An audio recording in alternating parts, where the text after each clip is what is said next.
Welcome. This is Gary Zacharias with the Apologist bookshelf. I'd like to look at the Compact Guide to World Religions. I haven't done this book before. Halverson is the general editor, Dean Halverson, and people in the back really rave about him. Look at the back cover here. Franklin Graham says it brings together some of the best apologetics material available anywhere. This is a great help to those of us committed to carrying out the Great Commission. The head of Jews for Jesus, Moshe Rosen, said this book not only details the beliefs and practices of non-Christians, but offers clear pointers on witnessing, inviting you to respectfully communicate with people of each religion how Jesus fulfills the needs of every soul. And I really like that statement because I was looking, for example, what I want to cover this podcast is his chapter on Buddhism. By the way, I say his chapter. There are others that write for it as well. They do different chapters. Dr. David Clark, Dr. Norm Geisler, anyway, 4 or 5 other people. But this is Dean Halverson's chapter on Buddhism. And that's what I really would like to get across, and what I saw as the real value of this. It's pretty easy to look anywhere and find a list of, well, what is Buddhism, what does it believe, and who started it, and all that kind of stuff. But this book is so good because it tells you what you can do to interact with a Buddhist and to interact effectively. So I'll get to that. In fact, I'll probably spend more time on that than the opening part here, which talks about how many people are Buddhists and how they all get started. So I'm going to go pretty quickly over that. He estimates something like 6% of the world's population is Buddhist. He said kind of hard to tell because it assimilates itself into a culture and it kind of influences the culture's underlying beliefs. But you've got like Myanmar, Cambodia, Laos, Sri Lanka, Thailand, mainland China, Hong Kong, Japan, Taiwan, Vietnam, Bhutan, Mongolia, Tibet. So a lot of countries are heavily influenced by it. Well, we probably all kind of know the general idea of the founding of Buddhism. So again, I won't spend a lot of time on this. Siddhartha Gautama in the 500s BC grew up as a wealthy person. His father had tried to protect him from, sheltered him from all suffering as much as he could, but he saw it. He went away from the palace, went into the city, he saw that. So he left his family and his life of luxury. He wanted to find out, how do I deal with suffering? How do we eliminate it? And he thought, well, maybe being an ascetic, just doing away with anything pleasurable. So he ended up getting himself so weak, he just about died. And so he sat and thought about it. And after a period of time, he attained enlightenment, became the Buddha, which means the enlightened one. And he began thinking of his path to enlightenment as kind of what he called the middle way, because on one end you've got affluence, the other end you've got asceticism, and they both made him suffer. And so then he said, no, we've got to go a different way here. So it says after about 45 years of spreading his message, he died, and then, of course, it's grown since then. Now, there are all sorts of divisions within Buddhism, and I don't think I'll take the time to go into that. So I will skip over that. There's several splits within it. So again, you can look that up if you're interested. But let's focus on the beliefs. He said there are variations within the religion known as Buddhism, but they do have some common beliefs. And the basic belief is what they call the 4 Noble Truths. The first one is there's a lot of suffering in life. That's what life consists of. Second noble truth, everything is impermanent and it changes, and so we desire things that are always impermanent and changing. Third noble truth, the way you liberate yourself from suffering is to eliminate desire. You have to stop craving these things that are impermanent. But how do you do that? Well, that's the 4th noble truth. You eliminate desire if you'll follow what's called the Eightfold Path. And it's things like right understanding, right thought, and then right speech, right action, right livelihood. The final 3, right effort, right awareness, and right meditation. And again, I don't think I'll go through all of what you do to accomplish all of that.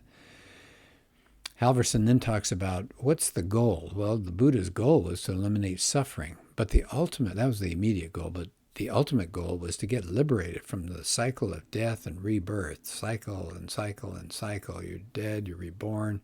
How do you cease craving And then you eliminate your attachment to these beliefs of the illusory self. And as we begin to eliminate the attachments, then the effects of karma are not going to have anything to attach themselves to, and that releases the individual from this realm of illusion, and you reach the state of nirvana. And that's their equivalent of salvation. But nirvana for a Buddhist is like ceasing to exist, basically. You're not annihilated, but it says, I mean, here's the Buddha describing nirvana, and I got to admit, I'm scratching my head. There is a sphere which is neither earth nor water nor fire nor air, which is not the sphere of the infinity of space, nor the sphere of the infinity of consciousness, the sphere of nothingness, the sphere of perception or non-perception, which is neither this world, neither sun nor moon. I deny that it is coming or going, enduring, death, or birth. It is only the end of suffering. But basically, you disappear in this situation. So here's what I want to get to, spend more time here. First, Halverson is going to talk about hindrances to evangelizing in the Buddhist world. But then I want to spend more time on suggestions for evangelism. So what are some of the hindrances? Well, he says, first of all, the person who comes from a Buddhist background will probably reject your message. They're coming from a totally different perspective. They probably don't understand at all the concepts of Christianity. It might be more of misunderstanding than rejection. And somebody once said, most Buddhists have never heard the gospel because they have misheard it. So I said, it may take you more than one attempt to try to communicate that. So it often takes several attempts to learn how to communicate the gospel clearly to a Buddhist. And thank goodness Halverson helps us out. He's got two charts here, really, really effective charts. The first one is just simply God and Christianity contrasted. It's on page 61 of his book. And again, I'm not going to take the time on that, but it goes into areas of God, humanity, what's our problem, what's the solution, how do we solve it, the means, and the outcome. So let me just pick like a couple of these. So what is God? It's an abstract void to the Buddhist. To Christianity, it's a personal God, self-existent and chainless. What about our problem? We desire things that are temporary. That's the Buddhist view. We suffer because of consequences of our sin. There's the Christian view. So at least you can lay out the differences to start with. Here's another issue that gets into the way of trying to evangelize, another hindrance. They believe that there are many paths to God. Well, what do you do with that? Well, I think I like this a lot. It says the emphasis for the Buddhist is on the path that you take. In other words, to the Buddhist, salvation is based on human effort. You have to make it up the mountain, right? Many paths to God. You're walking that path, but you got to keep walking it. And that's not good news. You've got to strive with Buddhism. Also, this many paths to God, the biblical reasoning says, no, there's an exclusive way of salvation. Why? The concept of reconciliation, right? There's got to be a restored relationship that's been broken. So maybe you could say this to your Buddhist friend. Assume you're responsible for having broken a relationship with a friend. You've committed some kind of wrong. How many ways are there to restore that relationship? And I think the Buddhist is going to say one way. You got to confess and request forgiveness. Well, that's what the Christian message is. We have rebelled against the moral authority of God. We've broken our relationship with him. So salvation means we've got to be reconciled to God. And he's done that through Jesus Christ. So I think that's very effective. Here's another hindrance to trying to deal with a Buddhist, to evangelize with a Buddhist. They will often see Jesus as not being unique. He's a spiritual master. He's like the Buddha. And he's got a chart here. Halverson has a chart, Buddha and Jesus compared. For example, what does the Buddha say about himself? He does not claim to have a special relationship with God. In fact, he didn't really think anything about God's existence was important. It didn't help you to understand that to escape suffering. Christianity says Jesus did claim to have a special relationship with God. So I think that's a really powerful way to do that. Let them see the differences. Jesus is unique among all world religious leaders. And I talk about that. If you want to go to my website, apologeticsforlife.org, apologeticsforlife.org, I've got to talk about the uniqueness of Jesus. There's something else you can do when you're talking about Jesus not being unique to the Buddhist. It says, how about having your Buddhist friend read the book of John to learn what Jesus claimed? And then they mentioned that there's a nice book out that I guess is a Bible study actually put out by Campus Crusade for Christ called The Uniqueness of Jesus. Now, that came out in 1983, so obviously it's older, but I'm sure it's really up to date. They also suggest reading Josh McDowell's book called More Than a Carpenter. So I like that a lot. Now, here's where I want to spend a little bit more time. Suggestions for evangelism. How about number one? How about connecting with them to show we have common ground? We have some huge differences with Buddhists, but there's some similarities that we could build. That we all agree desire can cause suffering, and personal peace will come when we abide with things that are permanent. It's best to live a moral life. Self-discipline is good. Meditation and prayer are important, and compassion is a great virtue that we should nurture. So we agree with them on that. What about number two? What's another suggestion for evangelism? Pick up on that issue of desire, because the Buddha teaches desire is the source of all suffering. Well, notice what it says. You got to stop desiring, but that's a desire. See, that's contradictory.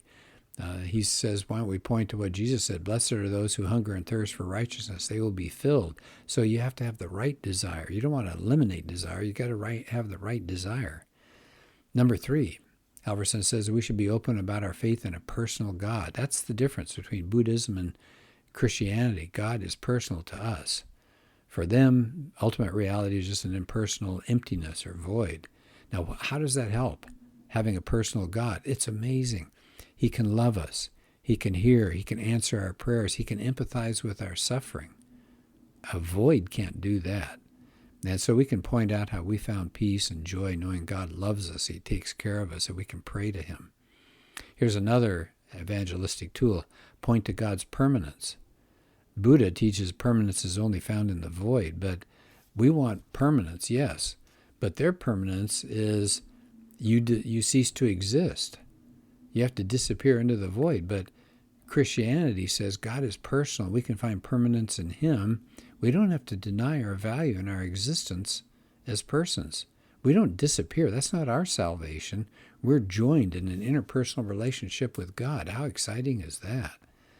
Number five, another suggestion for evangelism. Be clear about the matter of sin and the opportunity for forgiveness. So in Buddhism, when you sin, there's no vertical problem with that. It's a matter of ignorance or karma. Right? There's a moral principle, kind of like a natural law, but sin carries no consequences regarding the void. So what does that lead us? Well, if sin is a matter of ignorance, then according to the Buddhists, sin is something we have to deal with on our own. It's our problem. It's not God's. The void doesn't care. And it takes a lot of lifetimes for us to keep working on this. So the consequences of our moral actions are inevitable. Sin can't be forgiven. There's no forgiver out there. Like he says, you don't ask forgiveness from the law of gravity. So karma can't forgive.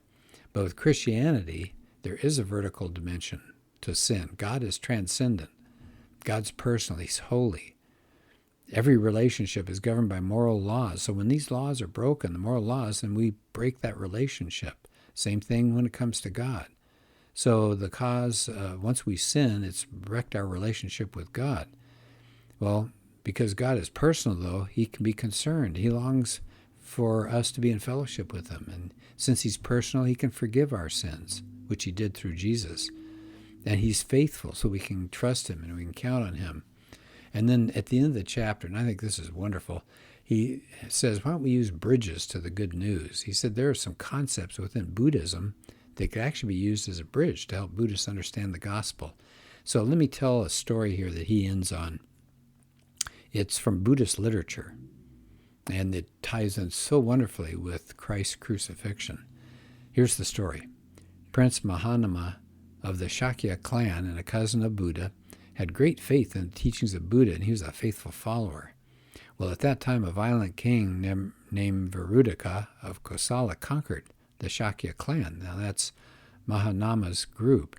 So the prince, Mahanama, goes to the king, the bad guy, and he sought the lives of his people, but the king wouldn't listen to him. So then he proposed to the king. He said, would you at least let as many prisoners escape as could run away while he himself would remain underwater in a nearby pond. So that violent, vicious king said, okay, he thought, I'm not going to lose very many people. He'll just stay underwater for a minute or so. Well, the gate of the castle was open as Mahanama dived into the water, and the people rushed for safety. But Mahanama did not come up. What did he do? He had sacrificed his life for the lives of his people by tying his hair to an underwater root of a willow tree. Now, isn't that a great illustration of Christ's death? It talks about enslavement. The Shakya clan was enslaved to a wicked king. We're enslaved to sin. John 8:34, Romans 6 and verse 16. One dies for all. Mahanama's death results in the freedom of the entire clan. Well, Christ's death resulted in our freedom from bondage. Matthew 20, verse 28, Romans 5, verses 18 and 19. And this act was motivated by love. It was freely chosen. He voluntarily gave up his life because he loved his people. That's what Christ did. Look at John 10. Look at John 13. And then finally, salvation is free. It's just free for the taking. All they had to do is just run from the kingdom. And people can receive the gift of salvation by just placing their faith in the atoning work of Jesus. That's Romans 3, verses 20 to 24. It's Ephesians 2, verses 8 and 9. So let me stress this book again. It does it in every chapter. It tells you about the religion, and it tells you how can you interact, because just having head knowledge is not enough. You want to have head knowledge, but then you want to interact with somebody so that you can make a difference in their life for Christ. Once again, The Compact Guide to World Religions, not a hard book to read, packed with a lot of good information. It covers Islam, Buddhism, other world faiths, New Age, secularism, Judaism, Taoism. So I know you'd get something out of it. And it's been around for a while, about 30 years, I guess, 25, 30 years. So I bet you could find a used copy someplace. The Compact Guide to World Religions, Bethany House Publishers.